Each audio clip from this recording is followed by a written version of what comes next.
What is going on, guys? I am Paul Ryan, your host of the Across the Cowboys podcast. This podcast is part of the Across the Board Sports podcast family. If you're new to the show, thank you for joining us. And to our regular listeners, welcome back. With me, as always, is my co-host, the greatest co-host in the world, Mike the Pig Crum. Mike, how are you? I'm doing good, my friend. I was just sending out the link to people that wanted to join up live real quick. Apologize for being on my phone to start the show. No, it's fine. I wasn't sure because, earlier I sent out that thing reminding everybody. So I don't know if that link was gonna take people to YouTube or what exactly that was gonna do, but I think it might remind the people on YouTube. So it's my fault. I didn't think that out, Mike. So I just sent out a thing and I have no idea where that link is going in. No, it's gonna go to this. Okay. Wait, what link did you send out? The one you sent out earlier, I reposted it right now. Said, hey, jump on. That's gonna go to YouTube. That's all right. YouTube's okay. Send their ass there to YouTube. Absolutely. We've got somebody joining us. More Outdoors. What up, guys? Are you familiar with More Outdoors? Not off the top of my head, but if I saw it like on Twitter, I would probably know. I'm messaging him just to let him know that we don't know who he is, but we appreciate him joining us. Nice. Yep. Tell him thank you. PD Piglet says thank you if you can't hear. I don't understand. Like I assume if he's watching on YouTube, right, he's seeing this, so he can hear everything we're saying, right? So we don't have to Oh, it's Tyler. Oh, okay, sure, yeah. Tyler's our guy. Yes. That's my guy. That's Mr. the LaCroix spot I've been on, I believe, since other than ours. That's the latest guest spot I think I did was Tyler's podcast. Yeah. You know what's weird? I was just thinking the other day, Mike, like around this time we had been having a lot of guests on the show around this time, and it was a good time. But it's funny how this offseason has been different just because we kind of made the playoffs and there's been a lot to discuss. It seems like last season, even with a bad season, that we didn't have a lot of news, which, man, since that playoff bounce, it's been nothing but story after story after story after story. Yeah, we were just talking before we went live that I was like, this is not the time of year I like. It's just right before the draft when it's all about free agency and that's our worst, by far our worst part of our team is going through friggin' free agency. Yeah. It's rough right now because we're going to get into it, but it's just like there's nothing positive going on at all. It's just negative and like bad front office, and it's our own doing. And it's like, if you look at it like Green Bay don't know if they're going to have Aaron Rodgers back. They got to tag Devontae Adams. They just let go of Zadarius Smith. And it just seems like it's like, they'll figure it out. We know Green Bay is not, they're going to be in it. They're going to have Aaron Rodgers back. They're going to be going for an NFC title game. And for Dallas, it's like, are we going to default make the playoffs because our division doesn't do their job and get a quarterback? Mm-hmm. Or are we really going to do enough to be legitimate contenders, So it's just that this time of year is hard. And you guys know me, I'm pretty balanced, but this is the time of year where I'm like, oh, woosah. This offseason's flying by. I can't believe we just had the combine. I know, it's crazy. I did it. I avoided watching the 40 times this year. I watched the drills and stuff, just kind of got the 40 times. Mm-hmm. It's just there's too much going on. I'm just not home enough to just hit record and watch everybody run, So I watched the drills. I avoided anything. I didn't watch anything that was you could get the numbers. I don't care about bench. I don't care about 40 times. I didn't care about your jumps. I didn't need to watch all that. I'll get those numbers, but I watched all the drills that I could. So, there's still things you can get out of the combine. Absolutely, Mike. Well, before we get into our discussion tonight, remind the people where they can find you on Twitter, sir. Well, if you're watching on the screen, it's at CD Piglet. Nice and easy. Yes, sir. I feel like it's been a while since you've said that. No, I always nice and easy part. Easy. Do you? I don't know. Maybe I'm just asleep at the wheel here, Mike. Just sometimes I say letter C, letter D, Piglet for new people that think that I'm CD, like as in CD Lamb Piglet. And I'm like, Yes, no, sir. bro, I had that. I had CD Piglet before CD Lamb was born. How crazy. That is crazy to think. Man, you really had this nickname that long, dude? That long since I knew Darrell and Cisco in 4th and 5th grade. And I started playing video games there. And that was my tag. 1987, it was CD. And then 87, my little brother came in. He was a couple years old before I started the Piglet. But Yeah. CD Piglet's been around for 30 years. That's crazy, dude. Well, guys, I'm Paul Ryan. You can find me on Twitter at Paul_Ryan15. To those of you who are new to the show, before Mike and I discuss any football or any recent news, we must discuss one thing first and foremost. That is Meatless Monday, what might be my personal favorite topic. Mike, what was on the menu today? Meatless Monday was good. I did you've heard it a million times, my cauliflower crust pizza, sun-dried tomatoes, Calabrian chilies. For breakfast, though, I have these little Beyond Meat sausage patties. And you know the freezer section hash browns that look just like McDonald's, same ones? Dude, I just bought those for the first time a couple weeks ago. So good, dude. I bake those together until they're heat up and the hash browns crispy, and then I toast an English muffin, slice of cheese on there, and then typically I'll do like a sriracha mayo or some avocado, but I didn't have any of it right now. I got to get to the store. It's been busy. Not gonna lie, I've been busy. Draft time, man, and just everything going on. So, yeah, I had a toned down version, but still up there with McDonald's with my hash brown. Because when I get one at McDonald's, I put the hash brown on it, on my sausage McMuffin. And then typically when I do one here, I do like a sriracha mayo, avocado, a fried egg. But it was lazy time. It was a hash brown, 2 of the little sausage patties, toasted English muffin, slice of cheese. Call it a day. So the fried egg, not the runny egg. No, I do a fried egg on there. So it runs, but because I don't fry it enough to where it turns the yolk hard or anything. But but I like fried eggs over there. That I don't eat the McDonald's eggs. Weird. I don't eat that. I don't know if they're good or not. They just don't. I eat with my eyes first, and I see that egg. Oh, yeah. Nah, bro, it doesn't look like I want to eat that, so I don't get it with that. It's funny you mentioned that though, Mike, because ever since our sandwich episode, like our top 5 sandwich episode, I started doing my breakfast sandwiches, and I'd leave. I said on the show that I had my eggs fried, but not. There was more of like an over medium. Well, now, because I know you were saying how you like the yolk runny, so I'm like, okay, I'm gonna try it now, and so I've been doing it that way. And every time I cut into it, I see it runny. I'm like, the things I do for my co-host. Dude, I love it's like adding sauce. I love the runny egg to it. Make a mess, get it everywhere. That's what it's supposed to be. It's delicious. And I'll take a bite. It's all right here, dude. Yes. I made yesterday for the people who came to play basketball. They've been bugging me. I played basketball with a lot of them for years, and they know I can cook.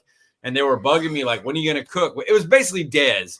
When are you going to cook? When are you going to cook? And I was like, all right, man, I've been working Sundays now that football's over, but I'll make something.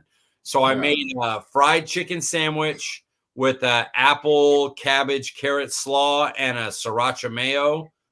It was getting destroyed. It was so good. I even make the breadcrumbs. Like I take club, Ritz crackers, and panko and seasonings and blend them all together. I don't buy like a lot. So it was, man. Are we talking like a Nashville hot, or what are we talking here? No, the just fried chicken, but the sriracha mayo brings spice. Oh, okay. And then the apples in the slaw bring sweetness. Yeah. And then I also use pickle juice and vinegar in the slaw, in the dressing for the slaw. And so that brings acid. And then, of course, frying it makes it all fatty. And it was really good. Ugh.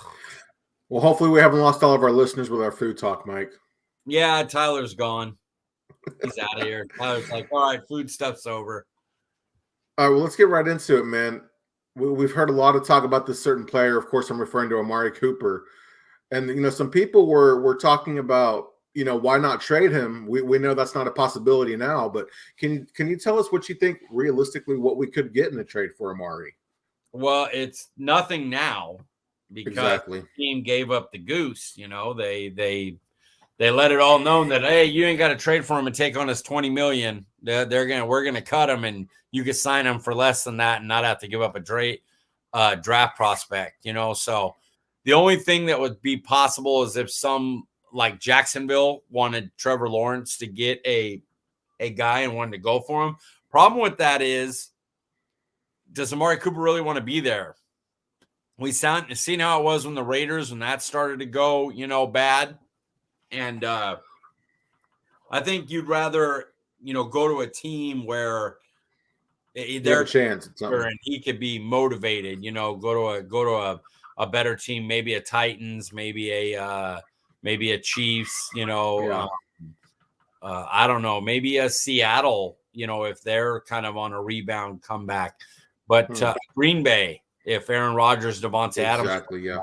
So, I'm just kind of hoping he doesn't go in the division now, basically. Yeah, I was just thinking, I mean, like you said, of course we can't get anything now, but like you mentioned, a team like Jacksonville, what are they really going to get a player with pick 33 that's as good as Amari, or could potentially be better? I mean, that would be a wise choice to get a surefire wide receiver 1 with pick 33. What if you get the guy from the Raiders, though, from when he didn't want to play because the Raiders stunk? Well, I won't get too much into it, but I think because this will be a conversation for a different day, but I think Jacksonville, you look at the the AFC South, I think that division's really wide open, man. Yeah, but minus Tennessee. Tennessee's pretty good because their coach and their defense and their run game, but Colts need a quarterback, and Houston's not even they're the worst. So they're in better shape than I think a lot of people give them credit for. But yeah, they're not playoff contenders or anything. Yeah, that's a 3-team division right now, and really a 2-team until Jacksonville starts to get back and Trevor Lawrence gets going. But I don't see a lower team getting Cooper on worries that he is not going to show up to play his best. It's crazy to think, just because of getting to know him the short time he has been here in Dallas, I wouldn't think about him being someone who gives up or quits. But, unfortunately, that looked to be the case. Yeah, he did it for the Raiders. My friend told me when we got him, I have a friend here in Fresno that I've grown up with forever, Eric Rivera. And he told me it was like first round's a lot to give up. And I was like, man, that guy's really good. And he goes, let's see, give it 3 years, and see what you think about his performance. Cause he's like a 200, 100, and then 20 yards. And then he's not there. And then he averages 30 yards and then 50 yards. And he's like, and then he'll have a big explosive game and the numbers look good at the end of the year. But he goes, you play 8-10 games, you're like, what happened to Amari Cooper? And he said, that's how it was with the Raiders. So, hey, he was onto something, wasn't he? Yeah. I put more of an issue on the offensive coordinator, but there definitely was effort issues with Amari Cooper 100% in this last year in Dallas. So, Mike, as of right now, is there any rookie wide receiver that you think is as good as Amari?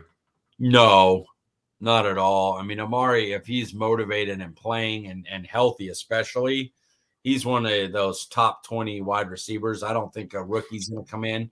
Now, what you could do is if you have Lamb and Michael Gallup and you draft a guy maybe as a unit, you can make that up. But as far as just a Olave coming in, very good talent, but I don't think he's going to be Amari Cooper. He just doesn't have it, what Amari does up there. It's a lot to ask a rookie to come. Look at how talented Lamb was. Nobody was mistaking Lamb for Amari Cooper the first 2 years. And last year, Lamb had more yards. But nobody went into it going, oh, Lamb's our number 1, Amari's our number 2. No, Amari Cooper was the clear number 1. Teams doubled him more. I mean, he was the obvious guy. So yeah, I don't think there's a rookie in there that could do that. Yeah, agreed, Mike. I don't see any rookies there. Some of them maybe have that Amari ceiling, but right off the jump, no, there's none of them are as good as Amari is right now.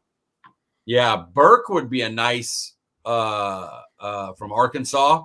Would be a nice guy that in a different way could maybe be as productive as an Amari Cooper, but do you trust Kellen Moore to get him the ball like that? I don't right now. Mike, so in a player for player deal, who realistically, of course, would you like to see Dallas get in a trade for Amari, or who do you think we could get in a trade if we were a player for player?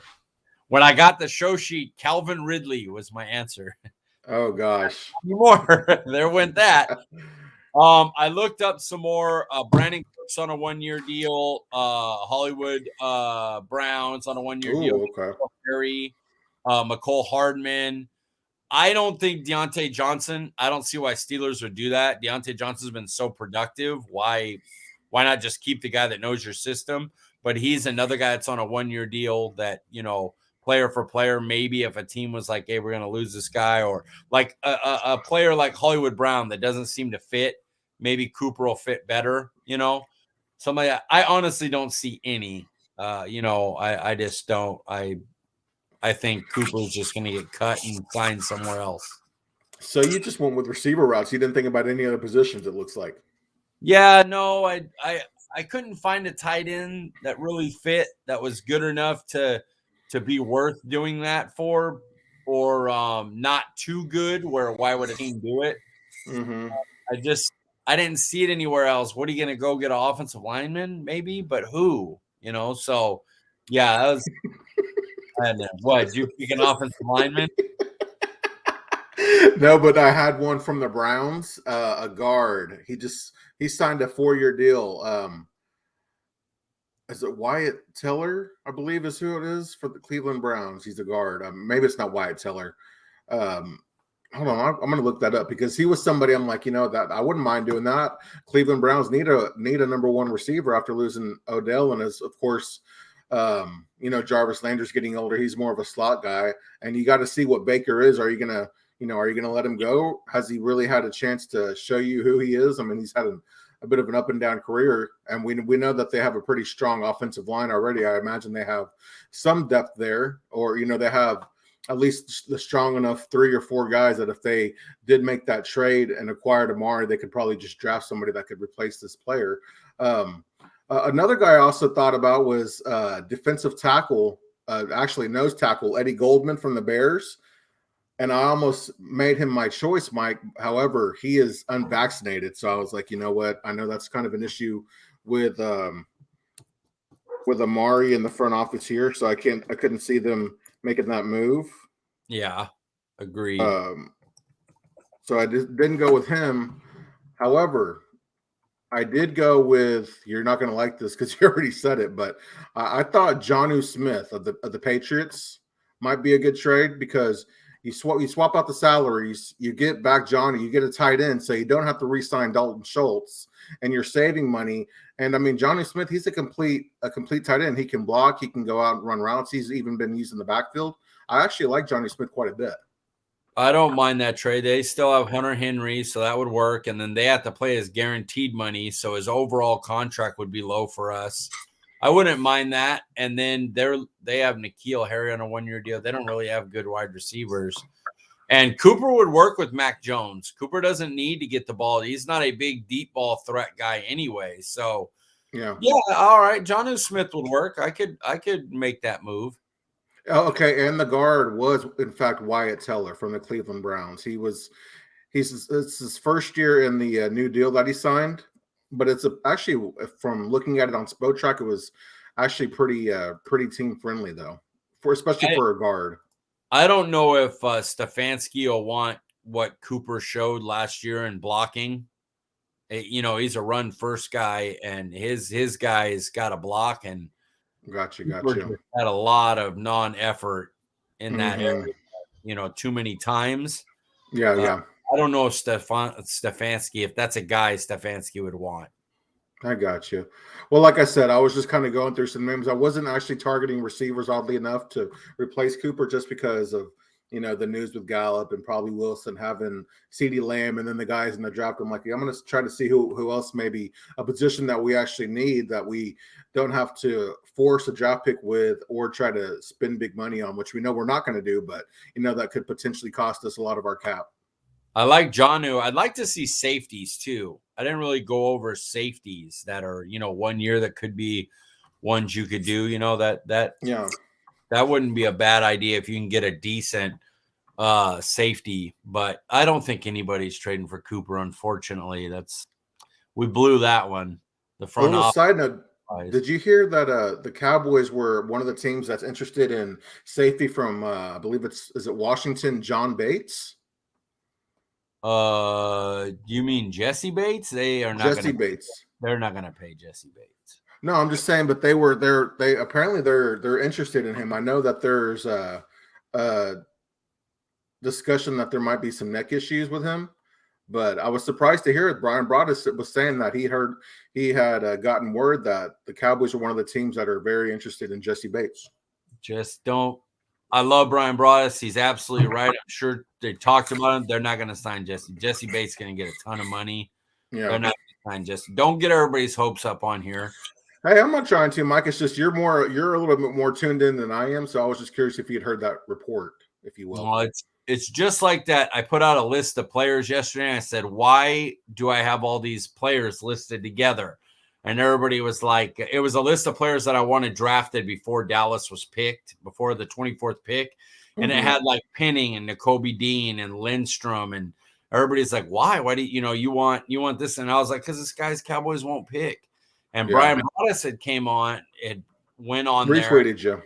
Yeah, and he said that Cowboys were interested in Penning. And I'm like, yeah, but they're not going to draft Northern Iowa offensive tackle at pick 24. They just, under Will McClay, it's not something that they do. So I just don't want to build people up to like, oh, we could be getting this guy. I have a second round grade on him anyway, and it looks like he's going to go like top 15. That's crazy how he's risen up the boards. His technique's not great. He's nasty. He's a big dude. Yeah. He's a nasty dude, but man, he's going to get beat a lot until he gets an O-line coach that whips him into shape as far as his technique. Yeah, I don't care how big nasty you are. You miss steps or you miss your hand placement against a Randy Gregory, a Micah Parsons, something like that, you're going to get your quarterback killed. Our small school, or rather big school guys like Will McClay's twist of the Oreo, if you will, like you know that when he gets to pick 24, if it's a small school guy, he's not going to take it regardless of how good he is. Yeah, that's the thing. When I was doing this, when I came down to it and I looked at guys like Daxton Hill, Jordan Davis, who are positions they normally don't value, but Jordan Davis is from Georgia. Daxton Hill's from Michigan. So then I look at like, would they take those over even though they need offensive tackle and they value offensive tackle? I don't think they'd take Penning. I think they'd take the lesser position that dropped. And then Nakobe Dean's from a big school, but man, 5'11" with that, I just don't. Dallas just doesn't want those type of players. And then people were commenting, well, Dan Quinn likes those guys. I'm like, yeah, but Dan Quinn drafted two of those, and both of them were hurt all the time, which kind of, when you get a season off to go back and look at your mistakes, you kind of go, well, maybe I should have gone bigger here because these guys couldn't take the pounding. And you put that up with a front office that doesn't like the short length and the small stature players. I just don't see Nakobe Dean, even though he's from a big school and he's at a position we need, and I think he'd fit well with Micah Parsons. This isn't me saying this, guys. I love Nakobe Dean, but I don't think Dallas will draft him. I hear you, Mike. So, going back to Amari, if you had to predict, where do you think he will play in 2022? How about the Bills with Stephon Diggs? Cole Beasley's likely out of there. He requested a trade apparently. Yeah, and did the Bills have Emmanuel Sanders last year? They had Emmanuel Sanders and Gabe Davis, Mr. 4 TDs in that playoff game. He's kind of his stock has risen quite a bit as well. So imagine Stephon Diggs, Amari Cooper, Gabe Davis. Because Sanders 1 year he's out. Cole Beasley you let go, and Dawson Knox. That's pretty nice. So that's the trifecta, my friend. That'd be a good spot, and it'd be him going to a team that's like Kansas City's already won, Rams just won. So it's a team trying to get over the hump, I could see Pittsburgh too. I think Tomlin could get the most effort out of them, but I'm going to go Bills. That's going to be my guess. Interesting. I've heard a lot of people mention Pittsburgh, but I just can't see how they could maneuver the cap enough to sign a guy like Amari. You know, cap don't exist. Don't fall for Cowboys stuff. They could find a way. Just Cowboys are the ones that are like, oh no, this guy makes over $6 million. How is that? Can you sign a guy like that? Is that possible? I don't think you do that. We're the only team that that hovers around contendership that does that. How would you have felt if the Cowboys traded Amari from Minka Fitzpatrick straight up? Oh, we'd have. Why would Pittsburgh ever do that? I'm just asking, Mike. I'm just asking. Dude, that's salary cap relief would be the answer to that question. Do they want a top 100 pick too? Because I'll throw 88 in there to get Minka Fitzpatrick. Shoot. Yeah, I mean, that would make sense again if they're just trying to relieve some cap and maybe upgrade that offensive line and then also get a draft pick and a good player. You know what I mean? Yeah. Yeah, I'd take Fitzpatrick all day. Absolutely. As far as where I think Amari will play, here are my notes, Mike. I actually think I could see Amari playing in Jacksonville. Playing in Jacksonville for the Jaguars. Honestly, just to stick it to the Cowboys, I'd love to see him in Philly so he can stick it to Steven. No, I don't want him in the division. I don't. When I'm watching the game, I don't sit there thinking like, yeah, I hope Amari Cooper puts it on us because Stephen Jones sucks. I'm like, beat their ass, whoever's on the field. I want to kill. I want him out of the conference. Jacksonville works. Send him over there. I don't think they'll like it, but send him to Jacksonville or the team I'd like to see him on, which you're about to go to, Colts. Love to see him on the Colts with that run game and just giving Frank Wright a number one wide receiver. And I think that's that could get him to play at his highest potential. That's I'd like to see him send his ass off to the AFC. And even with Carson Wentz, if they had they had no other options, Carson Wentz was again the quarterback in 2022. I think Amari and him could make a nice pairing. Yeah, they're both like great some games, and then what the fuck is happening other games. So it would be like they just have to match their great games, and they'd win a lot of games, But if they had too many where they were both on what the hell's happening games, you'd be so screwed. So, Mike, I will admit I got my notes mixed up. Where I think Amari would play, I actually had Miami Dolphins, and where I wanted to see him play again, I'd like to see him play in Jacksonville Jaguars or in Philly. But how would you feel if he ended up playing in Miami in 2022? I think that'd be a great landing spot as well. That'd be a very good landing spot. Tua could use a guy like that, a professional like that. Yeah, that'd be excellent. And then you and Mitch could trade me Tua. We both did. You ain't getting Tua. You ain't getting Tua. You ain't getting. Well, you might get Tua, but you are not getting Justin Herbert like that. Why even ask that now? Like, we need two starters. Dak and Justin Herbert are obviously the two starters. Those two are not getting traded. Tua's the trade piece. I would be sending you back another quarterback, Derek Carr, into first. Well, I'll talk to Mitchell about it. That's not for here, sir. Negotiating is not for across Cowboys. Tyler don't want to hear us negotiate our fantasy team, sir. I need to send Mitch a bottle, and then I need to send him a trade offer. Now, if Mitchell gets a bottle, he don't get on his phone anymore. Hey, smart man. Smarter than me, sir.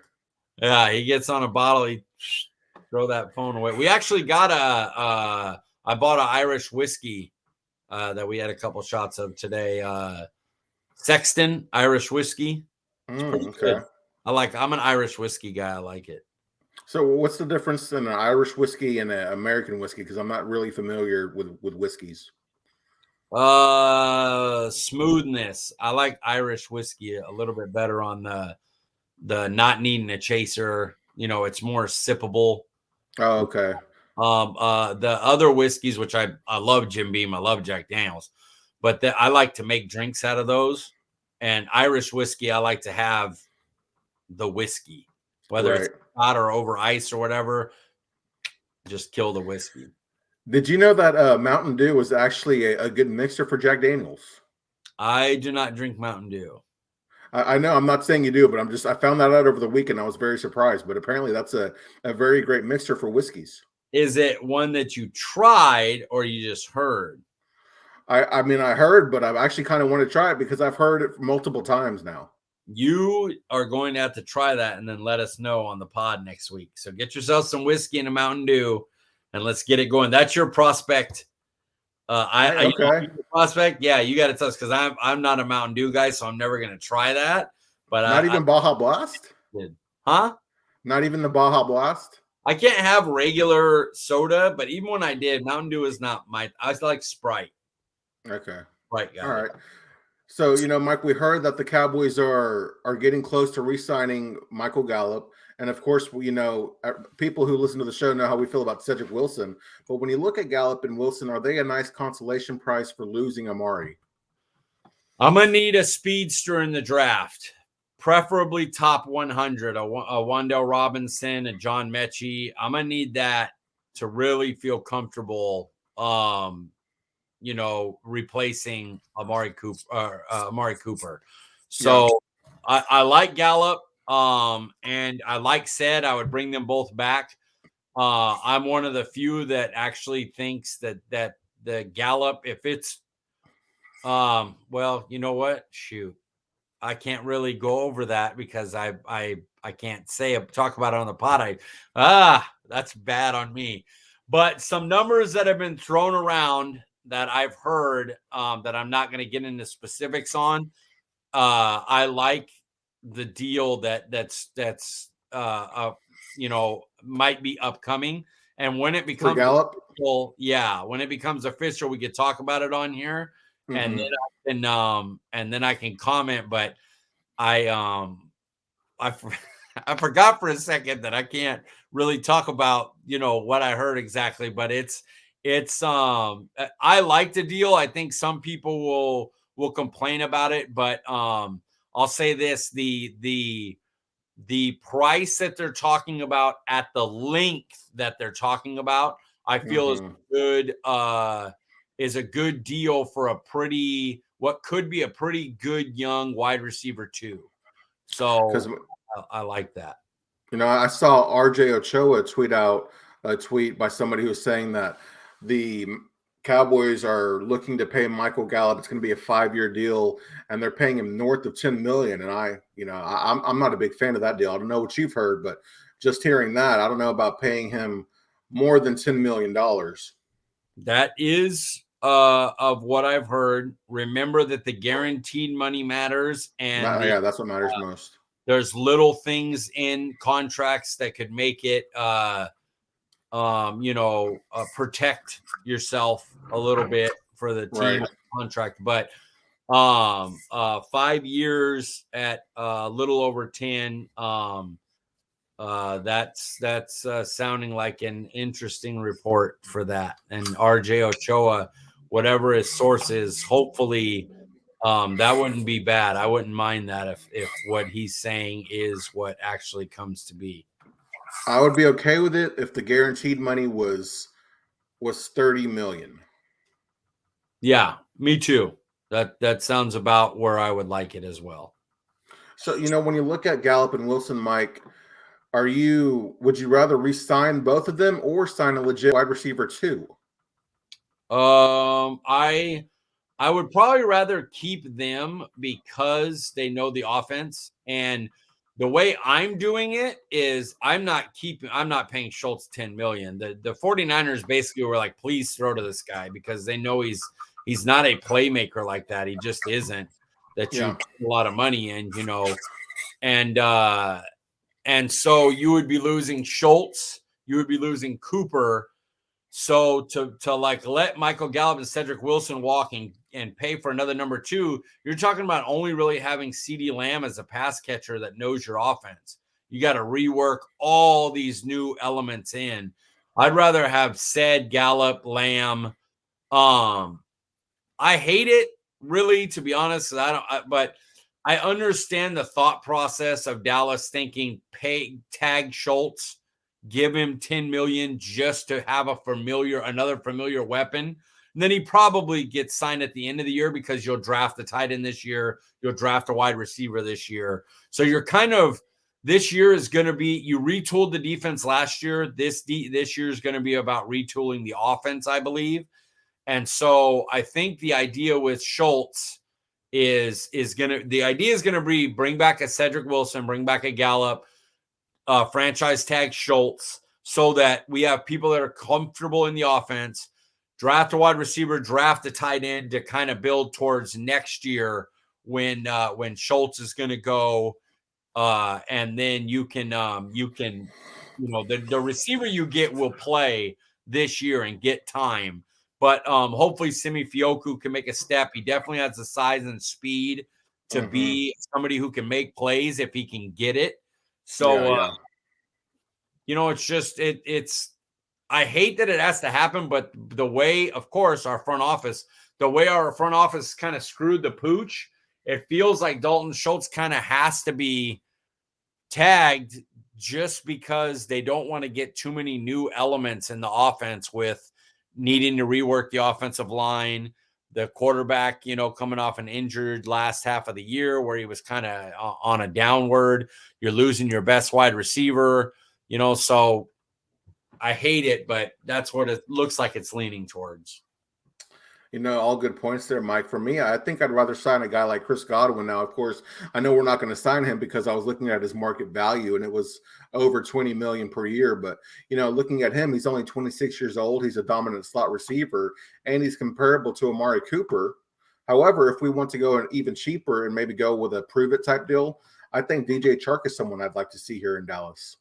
I don't mind DJ Chark. I'd just like to say Michael Gallup is on a list of receivers that at under 24 years old had over 1,000 yards and 6 touchdowns.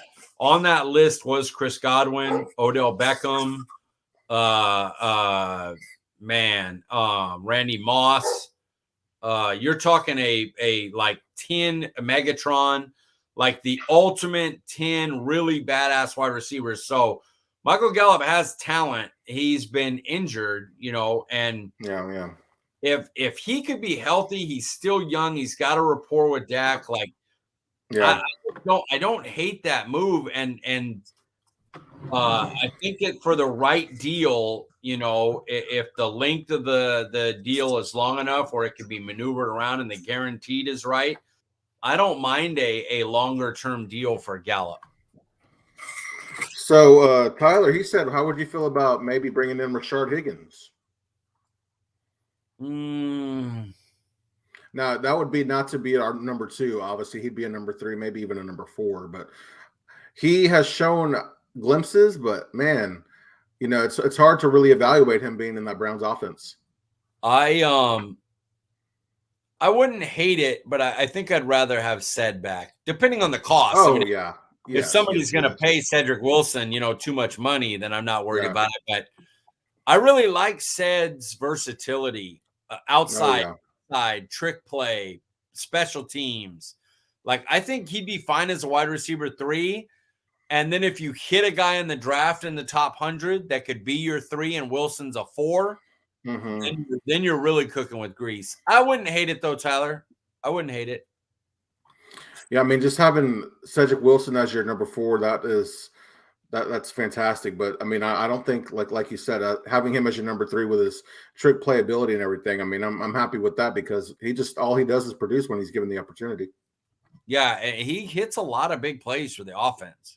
He really does. It's another reason why I wouldn't have mind keeping Cooper and letting Schultz walk because when you say you had Cooper, Lamb, a draft pick, and then Cedric Wilson, I just play more 4 wide receivers. It's not like Dalton Schultz is a great blocker anyway, so spread them out, and then if your offensive line improves and they don't come up in the box, run on them. So that would have been more my plan, but that's not what they wanted to do. Yeah, I was kind of hoping we let Schultz walk or test the market and we really put our kind of Will McClay to the test and make him maybe scout some offense and see what he can do with these tight ends because it's a good group this year. That comp pick, man, would have been nice for Dalton Schultz. Man, that would have been nice. Imagine Dalton Schultz gets 12 a year. That's a nice, though. Is that a 4? Trickling into a 3 somewhere there, 3, 4th round. Like, I would have liked that. Yeah, when you think about the depth at offensive line and linebacker, that could be a good player. Yeah, just in the last few years, we may not love him, but we got Tyler Biotish in the 4th, and he started every game for us this year.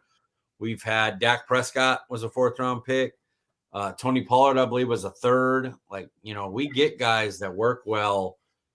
Dalton Schultz was a 4th round pick. How'd that work out? Now he's looking to make the franchise tag somewhere between 10 and 12 million on the market, or a $10 million franchise tag. So we've been pretty good with our Jabril Cox last year. Shit. We've been pretty good with our 4th. But what was Golston? Was he also a 3rd round, or was he? Golston was 3rd. Golston. Osa and Golston were both 3rds, right? Correct. Gotcha. The Philly trade got us Golston, and then our pick got us Osa. Man. Mike, let's talk about a more positive subject here. The combine just finished up over the week, and I imagine that's kind of like a little mini Christmas to you, or something you look forward to every year. Can you talk to me about 3 players that impressed you the most? What's my first player going to be? Christian Watson. No. Seriously? Why? Jordan Davis, sorry. Thank you, sir. Woo! Jordan Davis. No, he ain't even going to be there now.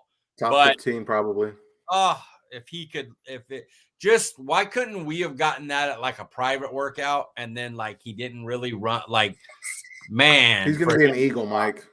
I wanted to use my player from the 2 down thing, don't bother. Give me 2 elite downs then, especially at the beginning of the Dak era. The biggest weakness they've had of the whole Dak era is stopping the run. That has been their key. The Rams, Denver, Colts, Niners, like they just have trouble.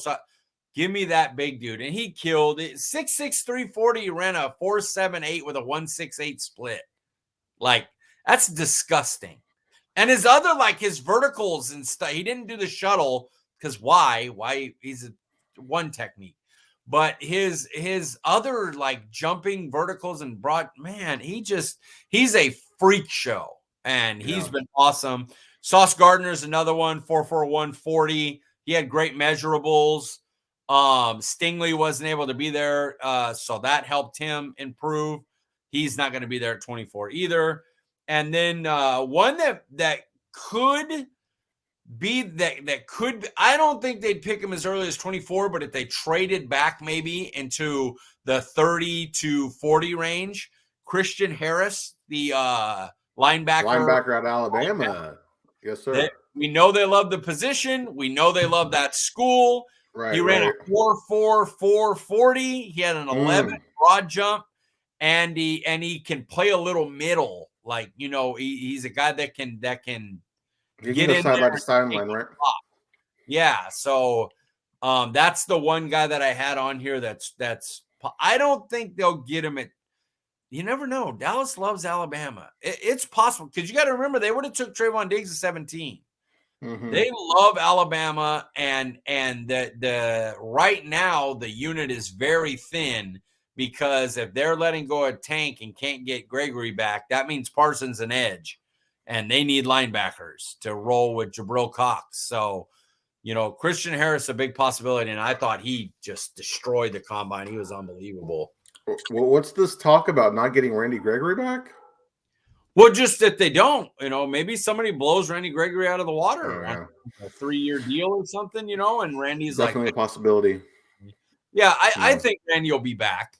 But it's possible that he's not, and that the team goes, you know what, we just can't eat $27 million, and we're not restructuring Tank because we want to get out from under that contract, and so they lose both. And then in that case, you're probably looking at Dorrance Armstrong, Terrell Basham, and Micah Parsons and Chauncey Golston as your DNs, depending on the draft. So yeah, Christian Harris would be a big need. Then we'd need to probably draft 2 linebackers.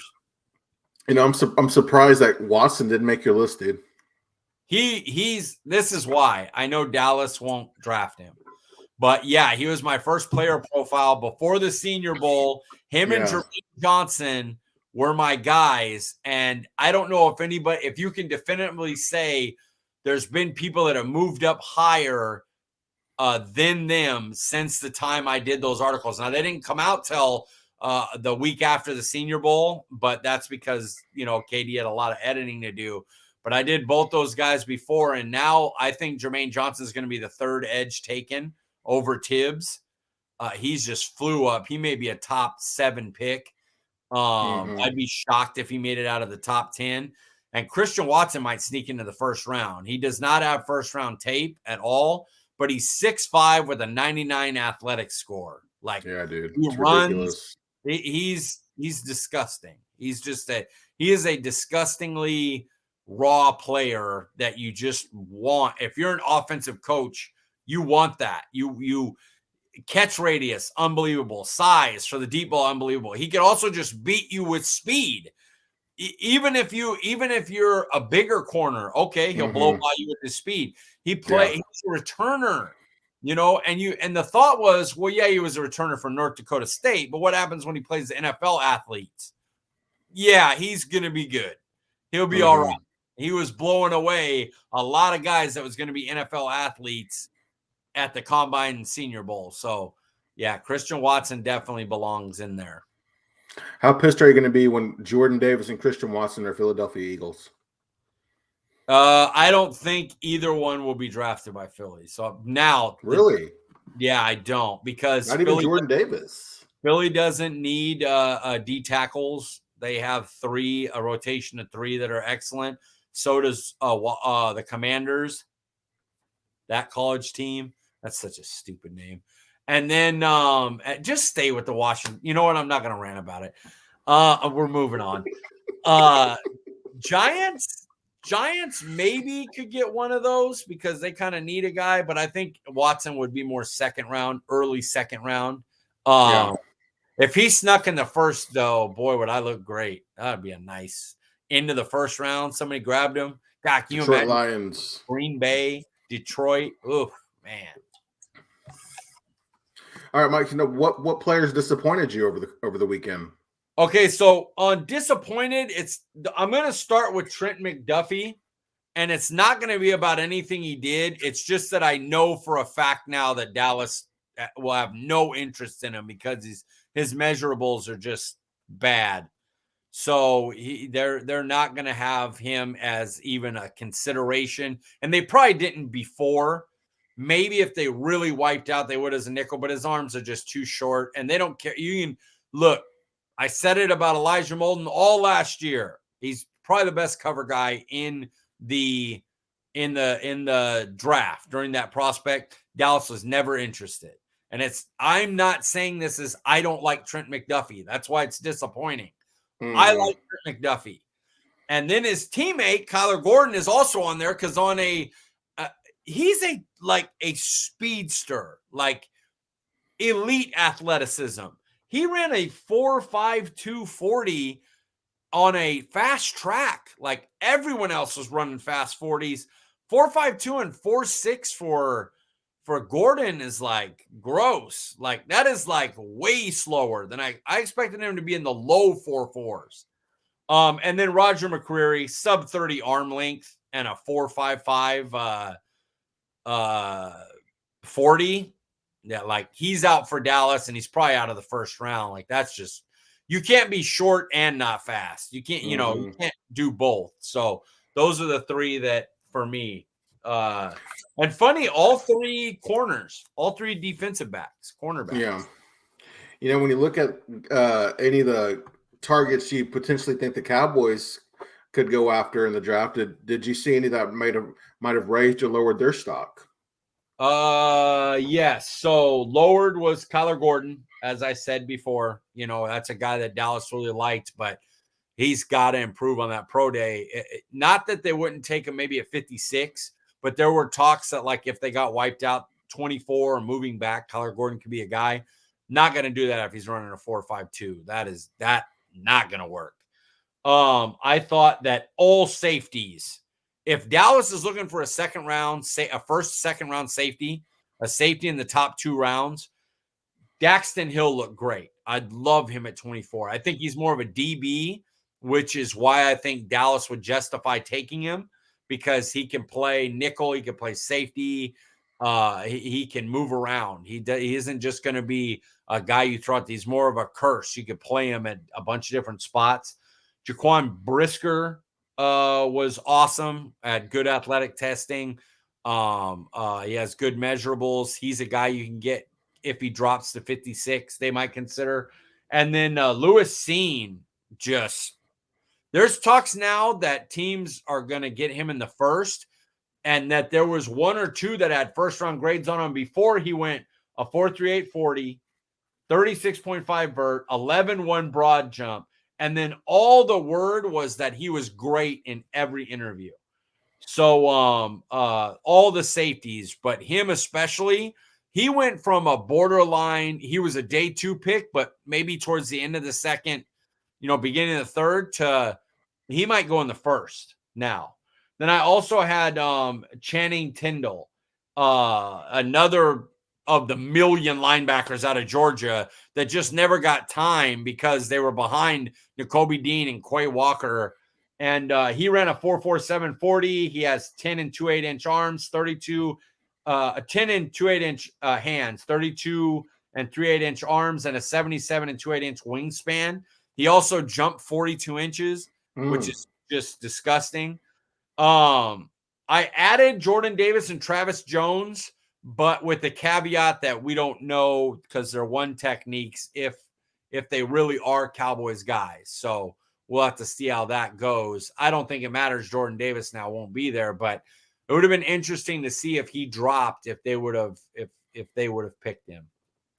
We're going to go off script here, Mike, but I'm curious, if we lose Tank, right, and it looks like we're going to, how impactful would a guy like a Travis Jones be to the defensive line to kind of help fill that void a bit? Well, he would help in the run side. He'd probably be better in the run side because of where he plays. It's hard to run away from that when you got to put two guys right there in the middle.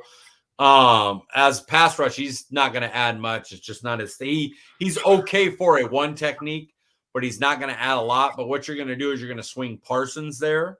Yeah. And then Parsons will probably improve your pass rush. No offense to Demarcus Lawrence. We all know I love Demarcus Lawrence. Parsons pass rush nasty. And he's getting a year to learn. Like he just ridiculous. They're going to put 3 guys on that guy if he's a defensive end. Randy Gregory's going to get like non-blocked. They're just going to shift everybody over there. But what Jones could do is if Parsons moves down, you're going to have less at your linebacker core. But if you have a guy like a Travis Jones or a Jordan Davis clogging up, it allows them to run a little bit more free, and it allows you to play better with younger guys because they don't have to worry about taking on as many blocks. See it, go get it. Yeah, I guess, I didn't word that properly, but, you lose a guy like Tank, you bring in an elite run stopper who could eat up a double team. Essentially, that's going to help, maybe a guy like Dorrance Armstrong to get home to the quarterback more so than a guy like maybe just a lesser talent at the nose tackle who doesn't really eat up double teams very well.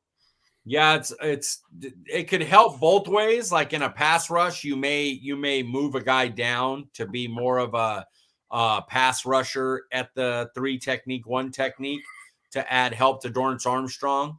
But as far as like having a guy that could eat double teams, it works out for the run. I don't know how much it would affect the pass. You kind of need to get a push and make sure that a quarterback can't step up to help the pass rush.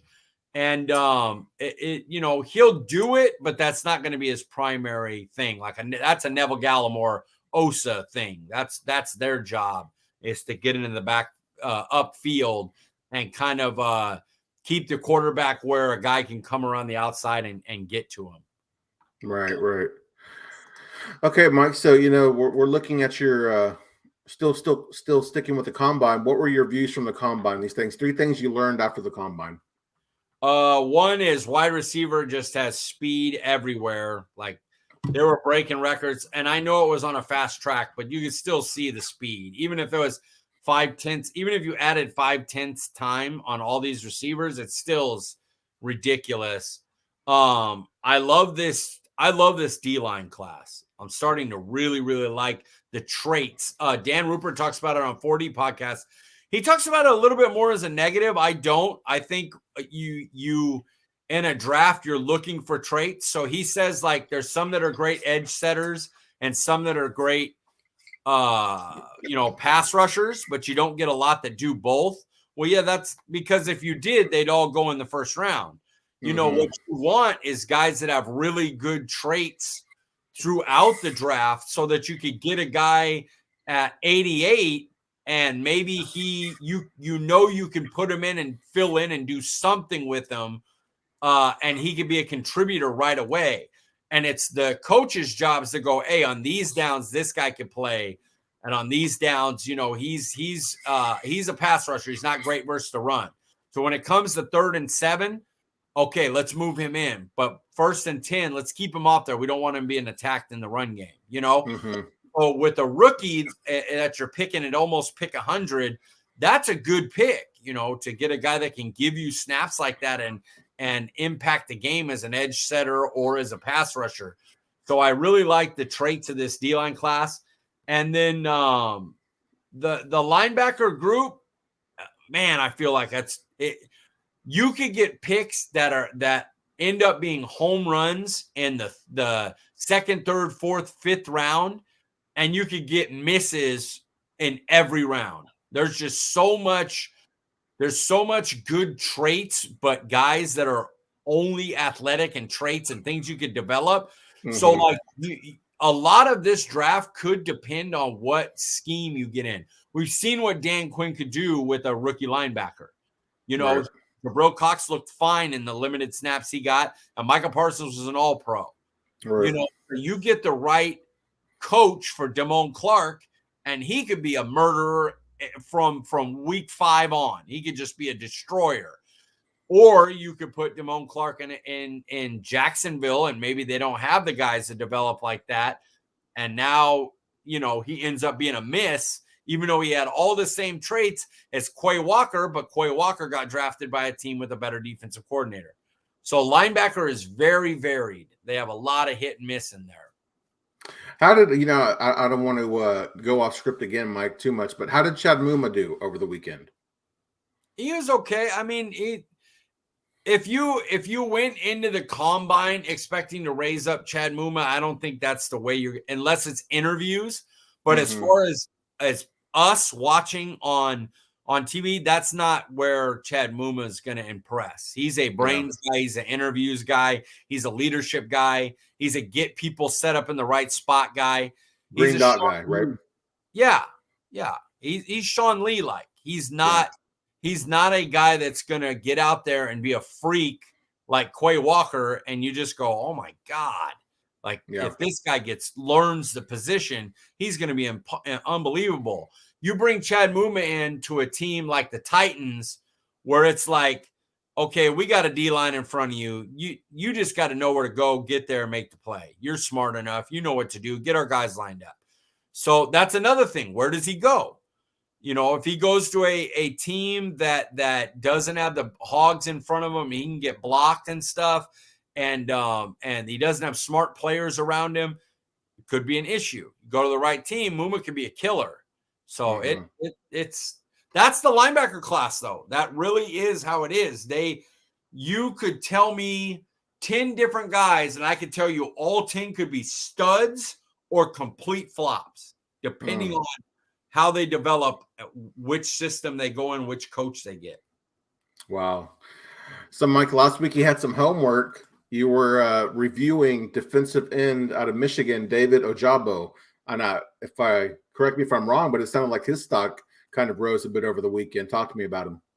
Yeah, his stock rose a ton. Like he has a possibility of being the 3rd edge, if not Jermaine Johnson. When I put out the tweet that said Thibodeau is not going to be drafted in top 3 edge because Hutchinson, Walker, and then I think Jermaine Johnson or Ojabo could both go above him because he has some issues with, attitude, stuff like that, effort, all that. So that teams take that seriously, in the draft, in top 10. So the thing about Ojabo is he's real raw. Like athletically, he is a freakazoid. He has freakish get off, freakish bend, freakish twitch. His ankle flexion is freaky. Like he just doesn't know what he's doing. Like he doesn't have backup plans. He doesn't have hand usage. He has to be taught a lot. He doesn't have a pass rush plan. He doesn't go in going, I'm going to set this. I'm going to do it. He wins on his athleticism. Mm-hmm. And again, just like those linebackers, get him with the right coach, and he's going to be an all-pro. Like ridiculous. He seriously could get a 15-sack rookie season. He has that kind of freaky ability. He also could have 5 and not play a lot because he can't figure out how to get around the better tackles. He can't figure out what to do when a tackle knows his move and can just get out there and beat it. It's too fast for him to bend around. He's too strong. So, a lot of worry is going to be he was opposite Hutchinson, for Michigan. And so how many times did Ojabo just get like one-on-ones all the time? Now he had to beat the guy, and he does, but what if he goes to a team where he's the guy and now you're getting chipped, and that freakish get off and bend is not going to matter because the tackle's getting help. So it's would I draft him? Hell yes. If he somehow got to 24, sign me up, because you don't really? You don't pass on freaks like that guy. Right. I'll tell you right now, and I know he says a lot of guys, I won't say he definitely won't be there. What I'll say is I will be absolutely flabbergasted if Ojabo's there at 24. I will be shocked if he doesn't go in the top 15. I'll be shocked if 5 edge rushers don't go in the top 15. I mean, it is the edge rush class. So, he's a bend guy. He's a spin guy because he can get people off balance. But minus that, he just doesn't know what he's doing yet. He's just a freaky athlete. So it'll be interesting to see what team gets him, because my goodness, if he gets the right one, forget it. It's going to be one of those where you look back and go, geez, how did this guy fall to here? Agent Hutchinson's good and this guy's good and everything, but David Ojabo is like a walking 20-sack ridiculous monster, So I'm interested to see how he goes. He's one of the players I really want to watch. Do you have a player comp for Ojabo? Curse could work. Do you guys remember the Freak? Oh, man. Yeah. He was really good early, was a sack machine, then kind of burned out because he just never developed past, being athletic enough to destroy everyone. And so if he could get the right coach, and he could start off as that and then build on it with the right coaching. Interesting. All right, Mike. So we've talked a lot about linebackers over the during the combine and during this episode. Our prospect preview for next week is going to be Montana linebacker Troy Anderson. You're going to make me do this. You realize Cowboys will not draft a guy from Montana, right? Not even in the 4th round. Unlikely. And plus, that guy's, because teams are smarter, that guy's likely a day 2 pick. Apparently he's quite the athletic freak himself, right? He could creep into the 2nd round. It would not shock me, because just like everybody was like, oh, Chin, he's not. And then Chin went like first round or 2nd round. Jeremy Chin sneaked into the 1st round. I thought that I think he was early 2nd, I thought. Okay. Well, I know he went way higher than people expected, because not all teams subscribe to the, could they play on the big stage at Dallas? Will it freak them out and they'll just hide in a corner and not know what to do? They'll forget how to play football.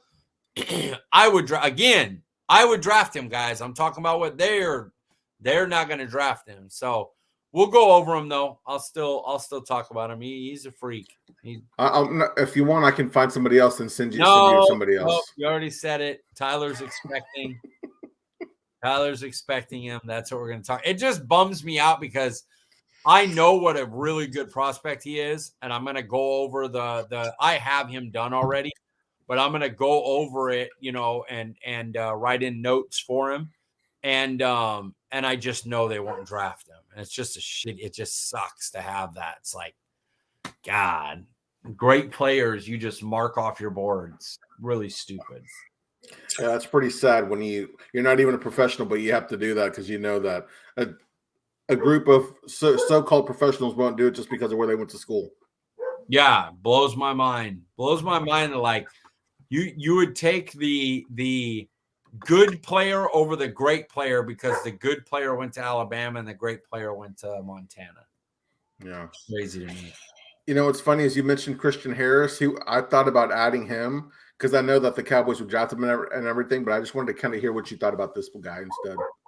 Yeah, we'll talk about him next week for sure. I don't mind. I like the player. I just we'll all be bummed out listening together when we know they won't draft him. Yes, sir. Well, Mike, we try to keep it short today. I mean, we're earlier, but we still over an hour, sir. We're getting there. It's trending down. Pardon me. COVID. It's not. Stop. Just need some water. That's all it is.